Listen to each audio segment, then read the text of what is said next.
안녕하십니까. 하상기업가치연구소의 재무관리사, 자산관리사 정태범입니다. 이번 시간에는 대박의 길, 쪽박의 길 세 번째 시간으로서 명품 기업을 찾는 법에 대해서 말씀을 드리도록 하겠습니다. 첫째, 명품 기업을 어떻게 고를까에 대해서 말씀을 드리겠습니다. 10가지 면에서 한번 검토를 해보겠습니다. 명품 기업을 고르는 것은 명품 남편을 고르는 것과 비슷하다고 합니다. 첫째, 장래성을 생각해 봐야 되겠죠.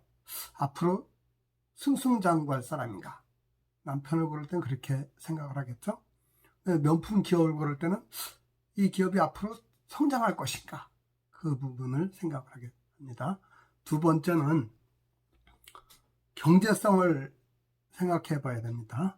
명품 남편을 고를 때는 함부로 돈을 쓰지는 않는가, 이렇게 생각하겠죠. 그 다음에 명품 기업을 고를 때는 비용을 적절하게 통제를 하고 관리하고 있는가, 이런 관점에서 봐야 될 것 같습니다. 그럼 세 번째, 수익성 면에서 보겠습니다. 명품 남편을 고를 때는 흑자 인생을 살고 있는가, 또 명품 기업을 고를 때는 수익을 잘 내고 있는가, 이런 관점에서 봐야 될 것 같습니다. 네 번째, 안전성을 따져봐야 되지 않을까요? 명품 남편을 고를 때는 가진 돈이 얼마나 되는가, 그리고 명품 기업을 고를 때는 현금을 얼마나 보유하고 있는가, 그런 면에서 따져봐야 되고요. 다섯 번째, 실용성 면에서 생각을 해봐야 될 것 같습니다. 명품 남편을 고를 때는 주변 평가에 비해 실속이 있는가, 이렇게 따져보겠죠. 그 대신 명품 기업을 고를 때는 그 기업 자산의 시장 가치가 합리적으로 평가를 받고 있는가, 이런 면을 따져봐야 될 것 같습니다. 그 다음 여섯 번째는 부채관을 한번 봐야 되겠죠. 명품 남편을 고를 때는 빚을 얻어서 엉뚱하게 쓰지는 않는가, 이런 면을 관찰해 봐야 되겠죠. 또 명품 기업을 고를 때는 부채를 현명하게 사용하고 있는가, 이런 면을 봐야 되겠죠. 그 다음 일곱 번째, 신뢰성을 생각해 봐야 되겠죠. 명품 남편의 경우는 몰래 숨겨놓은 빚은 없는가 봐야 되겠죠. 남편이 몰래 빚을 숨겨놓으면 안 되죠. 그 다음에 명품 기업의 경우에는 숨겨진 부채가 있지는 않은가, 그런 걸 관찰을 해야 되겠죠. 그다음 여덟 번째, 성실성을 따져봐야 될 것 같습니다.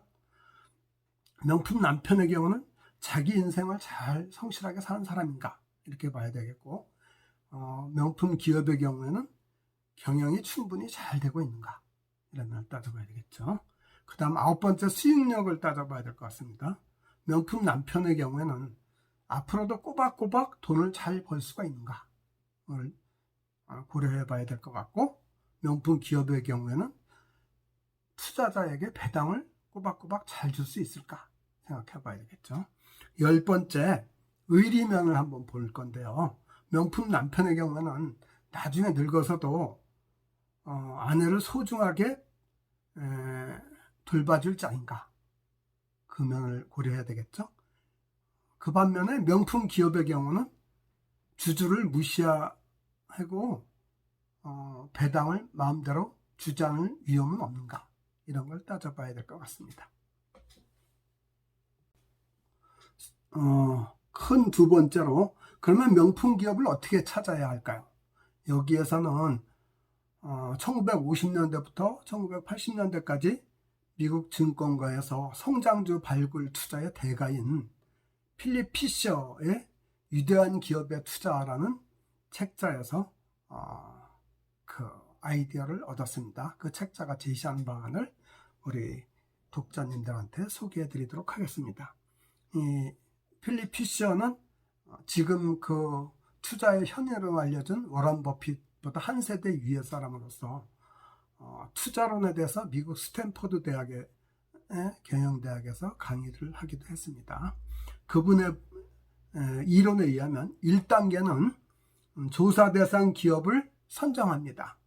보통 뭐 신문기사나 산업 현장을 자기가 관찰한다든지 투자업계 지인들의 추천을 받아서 한 200개 이상의 기업을 대상으로 해서 조사를 하고요. 선별을 해놓고요. 두 번째 2단계에 가서는 조사 대상 기업의 재무자료를 수집해서 분석을 합니다. 재무제표겠죠. 대차대조표, 손익계산서, 재무상태 변동표 이런 재무자료를 갖고 분석을 해서 40개 내지 50개 기업으로 압축을 합니다. 그 다음에 3단계는 그 압축된 40, 50개 기업을 대상으로 숫자로 다 나타나지 않는 비재무적 자료가 있죠. 그런 걸 가지고 조사를 해서 분석을 하고 가려냅니다. 예를 들면 경쟁기업에 대해서 알아본다라든지, 그 경쟁기업에 대해서 물어보면은 그 조사 대상 기업의 그 기술력이라든지 장단점이라든지 이런 게 아주 잘 나타난답니다. 그 다음에 그 조사 대상 기업의 종업원한테 물어봅니다. 종업원한테 물어보면은 우리 사장님이 어떻더라, 우리 기업의 경영진은 어떻더라, 뭐 이런 것들이 잘 나타나겠죠. 그 다음에 노동조합에 대해서 물어본답니다. 그러면은 노동조합은 특히 그 기업의 경영자의 비리가 있는 건지 이런 것들이 아주 노동조합이 잘 알고 있답니다. 그 다음에 그렇게 해서 한 10개 정도 기업으로 추려냅니다. 이제 4단계에 가서는 투자 대상 기업의 경영자를 직접 면담을 합니다. 그래가지고 경영자가 비전이 있는 건지, 후계자는 잘 기르고 있는 건지, 아니면 정말 일부의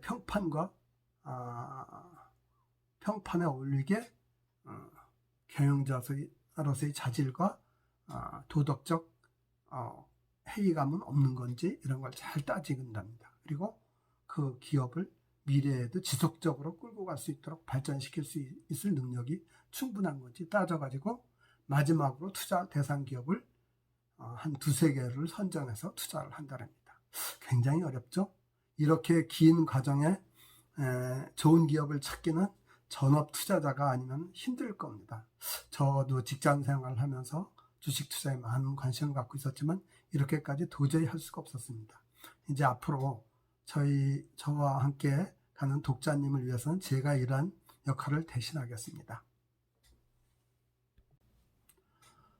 그럼 이제 세 번째는 큰 세 번째죠. 손쉽게 실천할 수 있는 안전투자법을 팁으로 말씀을 드리겠습니다. 먼저 투자의 시기를 정하는 게 제일 중요하죠. 투자는 타이밍의 예술이라 하지 않습니까? 이제 투자하는 방법은 아주 침체기에 매수를 하고 화랑기에 매도를 하는 겁니다. 역발상 투자죠. 예를 들어서 사람들이 주식 투자를 해가지고 막 자살하는 사람이 나올 때, 그때 과감하게 투자하러 들어가고, 또 택시 운전사, 시골 농업인 이런 분들이 투자해야겠다고 돈 싸들고 증권사 찾아올 때, 이때는 슬그머니 팔고 나오는 겁니다. 그게 바로 역발상 투자인데요. 사실 이거는 굉장히 어렵습니다. 현실적으로 실천하기는. 왜냐하면 하루가 자고 나면 뚝뚝 떨어지는데 거기 투자할 간 큰 사람이 별로 없습니다. 그래서 이런 투자를 하려면 내공이 있어야 됩니다. 지난번 시간에 말씀드렸던 그 투자의 원칙을 지키고 투자의 양서를 늘 읽으면서 내공을 쌓은 사람이 아니면 도저히 못할 겁니다. 그 다음에 이제 보통 셀러리맨들이 현명하게 투자할 수 있는 방법은, 비교적 안전하게 현명하게 투자할 수 있는 방법은, 첫째는 고배당 저평가 종목을 찾는 겁니다. 최근 한 5년 정도 정기예금 이자율의 한 2배 이상 꾸준하게 배당을 주는 그런 주식을 연중 저점에서 매수해서 갖고 있으면 비교적 안전하게 투자할 수 있을 것 같습니다. 그 다음 두 번째, 저평가 우려형주 종목을 찾아야 되는데, 이건 진흙 속의 진주 같은 기업을 찾아야 되는데 이건 조금 어려울 것 같습니다. 현실적으로는. 그리고 자기가 생활 주변에서 잘하는 기업이 있다면 찾으면 됩니다. 본인이 종사하는 그러한 업종에서 커가는 기업 이런 걸 찾을 수 있으면 그런 기업을 찾아서 하면 됩니다. 그리고 떠오르는 샛별 같은 기업은 고평가의 위협이 있으니까 그냥 셀러리맨 투자자들은 자신이 없으면 그렇게 선뜻 나서지 않는 게 좋을 것 같습니다. 미국의 워런 버핏은 자기 시간의 80% 이상을 투자에 관한 자료를 읽고 해석하는데 쓴다고 합니다. 워런 버핏 같은 투자의 대가도 평소에 이렇게 공부하는 투자자인 걸 보면은 공부해야만 성공할 수 있는 투자자가 될 수 있을 것 같습니다. 그리고 요즘같이 안보와 경제면에서 불확실성이 너무 높은 시기에는 주식 보유 비중을 낮추고 자산을 안전성이 높은 뭐 외화, 달러라든지 금이라든지 주식이라든지 이렇게 분산해서 보유하는 게 바람직할 것 같습니다. 저 같으면은 1억에 자금이 있다면은 한 외화, 달러나 이런 거는 한 50% 정도, 반 정도 하고, 금은 한 20% 정도 하고, 주식은 한 20% 정도, 나머지 10%는 현금식으로 투자할 것 같습니다. 끝으로 마음에 새기면 좋은 한마디를 말씀드리면서 이번 시간을 마칠까 합니다. 추억은 식물과 같다. 싱싱할 때 심어두지 않으면 뿌리를 박지 못한다. 싱싱한 젊음 속에서 싱싱한 추억을 남겨놓지 않으면 안 된다. 훗날 삶을 마감할 때 추억 대신 후회가 가슴속에 멍을지지 않게 하려면. 맞습니다. 지금이 오늘이 가장 내 인생에 있어서 가장 젊은 때입니다. 젊었을 때 사랑하는 사람들, 사랑하는 가족, 사랑하는 친구, 사랑하는 직장 동료 상사, 사랑하는 이웃들과 좋은 추억을 많이 가지는 게 훗날 후회하지 않는 가장 현명한 방법인 것 같습니다. 오늘 제 말씀이 독자님들에게 도움이 되었으면 감사하겠습니다. 좋아요, 구독을 눌러주시면 더욱 감사하겠습니다. 안녕히 계세요.